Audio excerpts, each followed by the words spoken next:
Hi everyone, this is Dr. Bill with Easy to Pass NCLEX, easytopassnclex.com. I am going to be reviewing pulmonary embolism under the respiratory disorders. So what is pulmonary embolism or pulmonary emboli? It's basically an obstruction of the pulmonary artery or one of its branches by a thrombi. It can be air, fat, or it can be also caused by amniotic fluids. Right? The particles or substances in amniotic fluids can cause pulmonary embolism. So what are some classic symptoms or manifestations of pulmonary embolism? So some classic symptoms include shortness of breath or dyspnea. They may have some chest pain, right? Pleuritic chest pain is possible that intensify on inhalation. Anxiety is classic, or the sense of impending doom. If they can't breathe, they can't catch their breath, they feel like they're going to die. That is a sense of impending doom. Tachypnea, tachycardia, apprehension, cough. They may have some hemoptysis, some cough with bloody stains in them. Those are classic symptoms that somebody suffering from pulmonary embolism will present with. Okay, what are some diagnostic testing for pulmonary embolism? So the client will be receiving chest x-ray. Under the imaging criteria, they may also be getting some CT scan, which is basically CT angiography is a classic testing. You want to look at the ABGs as well. The CBC, BNP, and coags are all important to identify what's going on with the client. Okay. You also want to look at potentially their ventilation perfusion scan or VQ scan. It basically tells you how much airflow is going through the lungs. So if there's any lack thereof, it will be able to be identified on the assessment. Okay.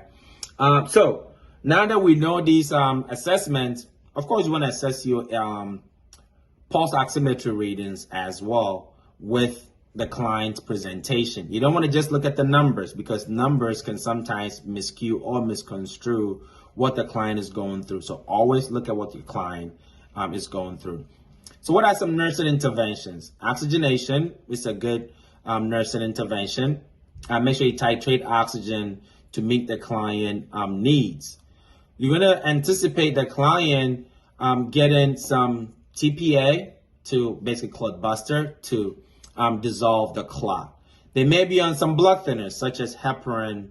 It could be heparin drip sub-Q or Lovenox or enoxaparin subcutaneous as well. And also for long-term management, they will be on oral anticoagulants such as Coumadin or warfarin. You want to know the antidote, which is vitamin K for the client. And there's other oral anticoagulants that you want to anticipate and also be able to educate your client about those. So what do you want to educate your client about with pulmonary embolism? You want to identify some of the risk factors such as immobility, lack of the patient being able to move around, move extremities. Sometimes they go through or have surgical procedures that limits their activity, so they become immobile. So in this case, you want to anticipate and incorporate compression stockings or sequentials or some low dose or low molecular weight anticoagulants to prevent it in the first place. Make sure the client is well hydrated, and then also they're complying with their medications such as antihypertensives, diuretics, any comorbidities that they have. They must be able to comply with their medications for better outcomes for the patient. Okay, so that is it for pulmonary embolism. If you have any questions, let me know. This is Dr. Bill with Easy to Pass NCLEX. Thank you.